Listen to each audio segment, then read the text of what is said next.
गणेशाय नमः। श्री सीतारामाभ्यां नमः। श्री हनुमते नमः। श्री उमापते नमः।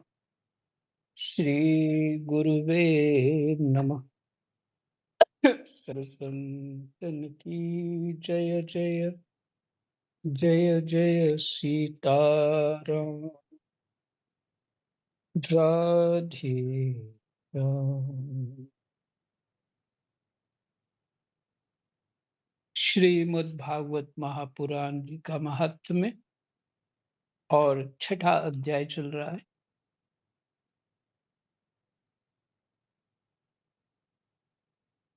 छठा अध्याय सप्ताह यज्ञ की विधि। कृष्णाय वासुदेवाय हरये परमात्मने प्रणतः क्लेशनाशाय गोविंदाय नमो नमः।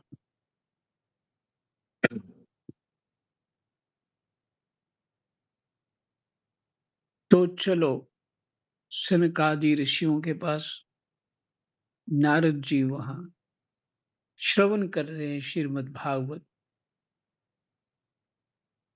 और छठा अध्याय श्रवण कर रहे नारद जी और अन्य सभी महात्मा, सिद्ध, संत, राजा, प्रजा, जीव जंतु भी सुनने को वहां उपस्थित हुए। ऐसा चित्त में स्मरण करके, अपनी ऐसी कल्पना करके वहां अपने चित्त में दृश्य बनाना चाहिए और सुनना चाहिए। तो क्या होगा परिणाम? भूलेगा नहीं, आपको भूलेगा नहीं। ठीक। तो श्लोक संख्या है 23। सनकादि ऋषि कहते हैं, कथा प्रारंभ के दिन से एक दिन पूर्व व्रत ग्रहण करने के लिए वक्ता को क्षौर करा लेना चाहिए। क्षौर कर्म होता है मुंडन करा लेना, बाल भी सिर के और ऐसा दाढ़ी वाड़ी के सब ठीक से करा लेना चाहिए। तथा अच्छा, जो जटाधारी हैं वो थोड़ी कराएंगे, या कुछ जो सदा बाल रखते हैं वो नहीं कराएंगे। जो कटवाते हैं उनको पहले ही कटवा लेना चाहिए। ये है मुख्य बात।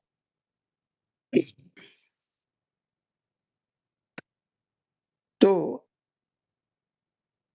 तथा अरुणोदय के समय शौच से निवृत्त होकर अच्छी तरह स्नान करे।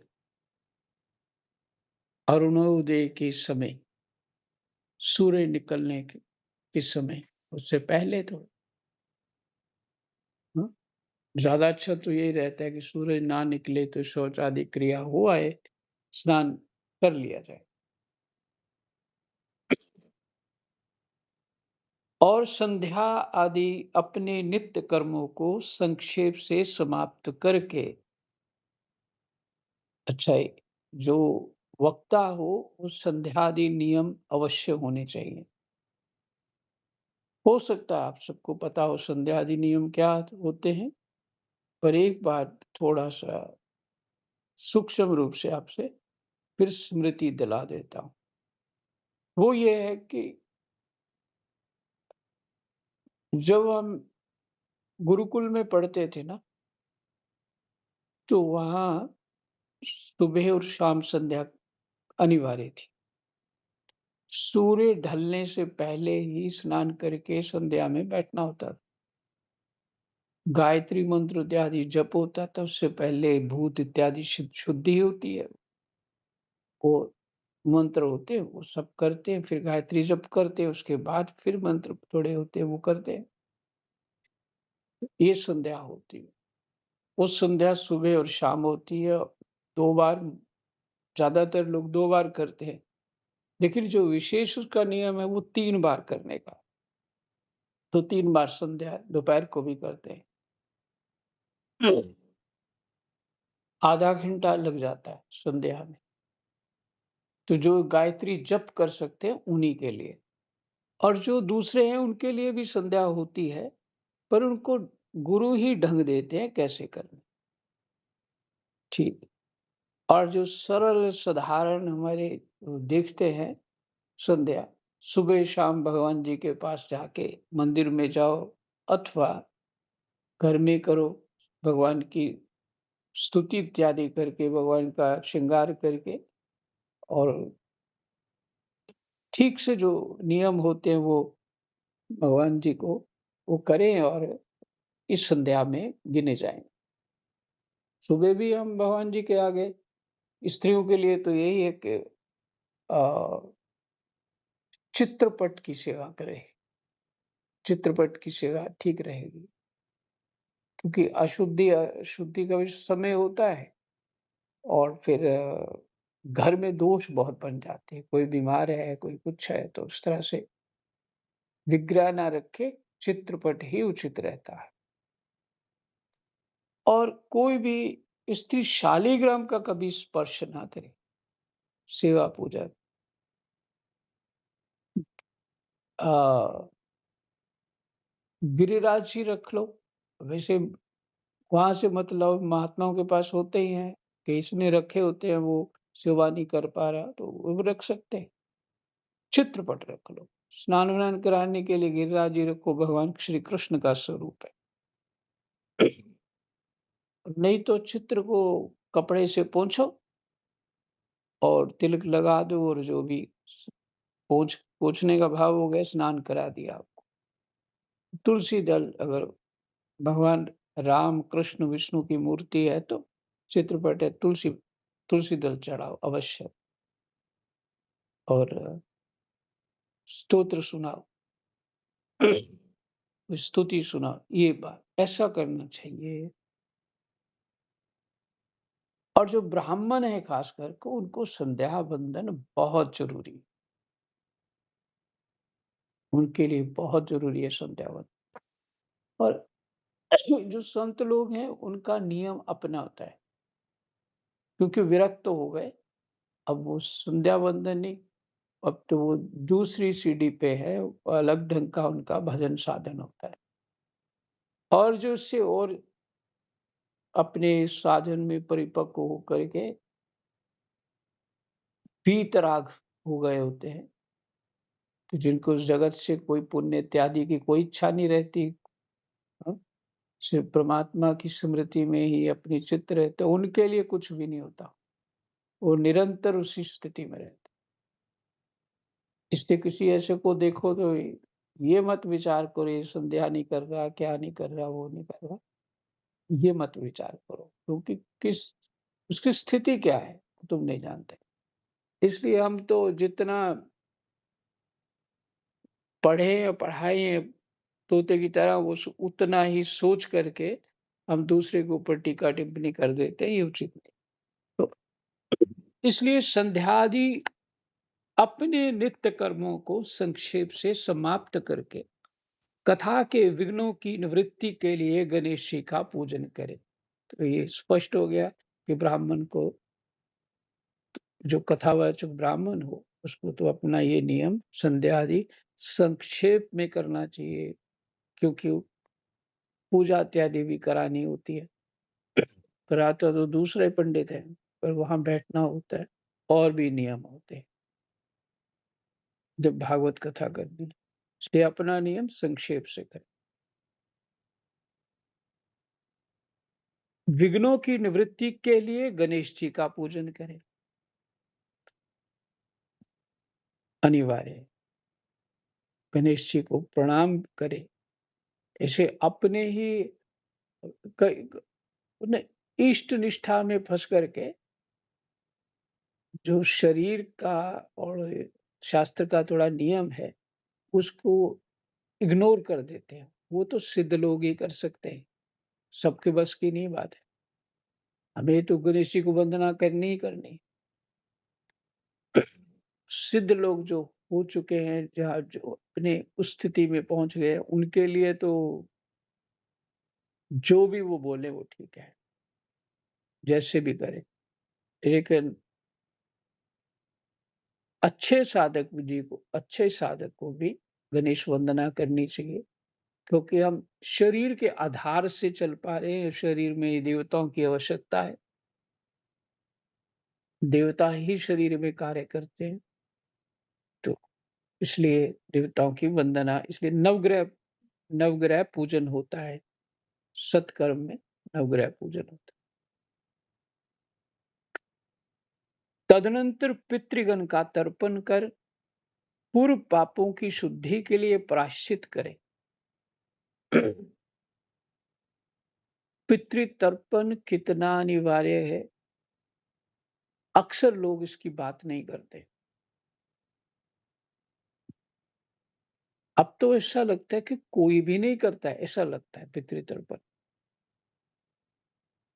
और रोज करना चाहिए पितृतर्पण। आसपास के विद्वानों से जान लो थोड़ा बहुत, वो जल ही तो देना, आपने करना क्या है। नहीं तो रोग शोक मोह सब प्राप्त होते हैं। अगर पितृ जो है हमारे से प्रसन्न नहीं है, तो यही है, रोग शोक मोह इत्यादि जो है उनके रुष्ट होने पे होता है। तो देखिए, भागवत का पाठ करना है जिससे भूत भी जो है भगवान रूप हो जाता है। लेकिन पहले पितृतर्पण करे, संध्या करे, ये क्यों है, बात समझनी चाहिए।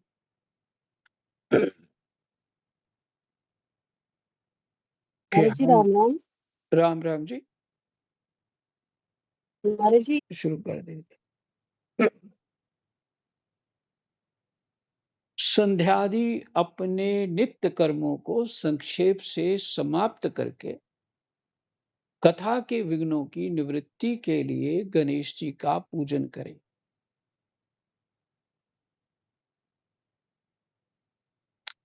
तदनंतर पितृगण का तर्पण कर पूर्व पापों की शुद्धि के लिए प्रायश्चित करें और एक मंडल बनाकर उसमें श्री हरि को स्थापित करें।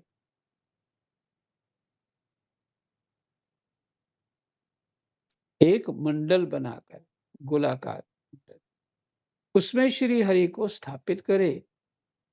फिर भगवान श्री कृष्ण को लक्ष्य करके मंत्रोच्चारण पूर्वक क्रमशः, माने बारी बारी, क्रमशः षोडशोपचार विधि से पूजन करें।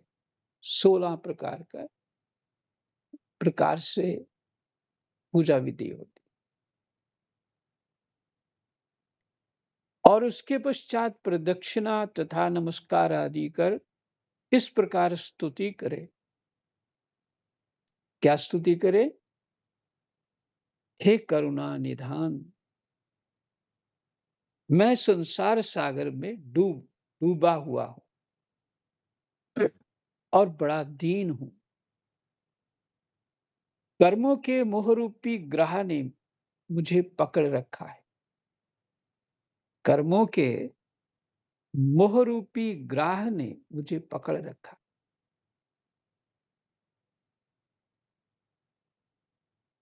ये जो हमें पीड़ाएं होती है ना,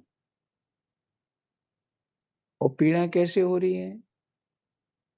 अपनों से शिकवा गिला, उसी की अधिक पीड़ा है और वही शरीर पे असर करती।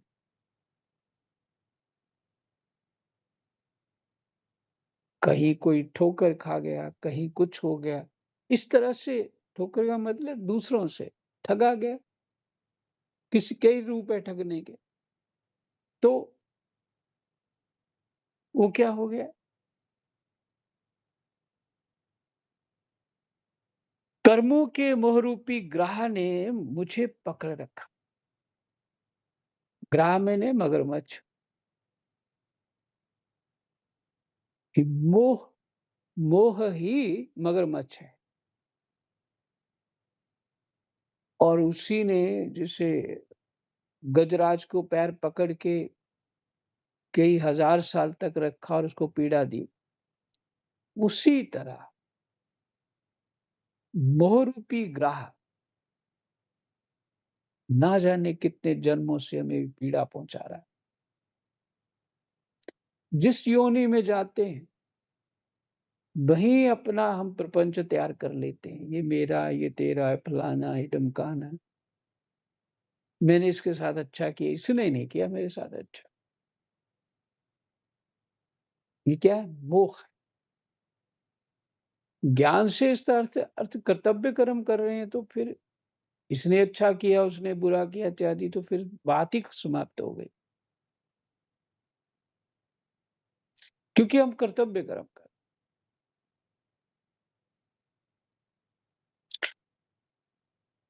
तो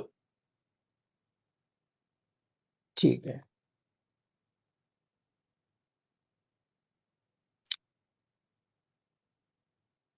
कहाँ से कहाँ पहुंच गए। हाँ। मैं संसार सागर में डूबा हुआ और बड़ा दीन हूँ। कर्मों के मोहरूपी ग्रह ने मुझे पकड़ रखा।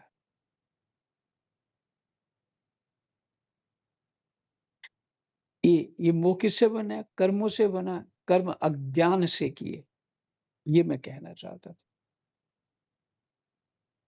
कर्म मैंने किए अज्ञान से, अज्ञान से कर्म मोह ममता वाले कर्म होते हैं, और फिर उससे साथ आशाएं जोड़ देते हैं। तो गीता जी के अनुसार जो भी कर्म कर्तव्य करना है, कर्म को ही अकर्म बनाना है। वहां पर तो यही है ना, कर्म को ही अकर्म बनाते हैं, जिसे किया ही नहीं है। पर हम यहाँ तो थैला लेके ही चलते हैं। इतना कर्म अच्छे कर लिए, पुण्य डालना है इसमें, तो फिर वो मोह बनता ही। ये दुख मोह का है। ये जो पीड़ाएं हो रही है ना, इतनी ज्यादा उम्र होने पे भी पीड़ाएं जो हो रही हैं, ये सारी पीड़ाएं वही हैं। मोह से, अज्ञान से कर्म। क्योंकि कर्म से क्या होगा? गोस्वामी तुलसीदास जी कह रहे हैं, धर्म ते विरत योग ते ज्ञान। कर्तव्य कर्म तो ही धर्म है, और वो किया तो फिर वैराग्य होना चाहिए, और तुमको मोह हुआ पड़ा है और तुम्हें पीड़ा ही होगी।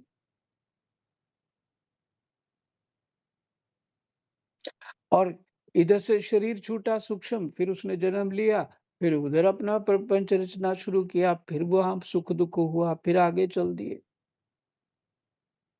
बस यही पकौड़ियां बनाए जा रहे हैं, और कुछ नहीं कर रहे।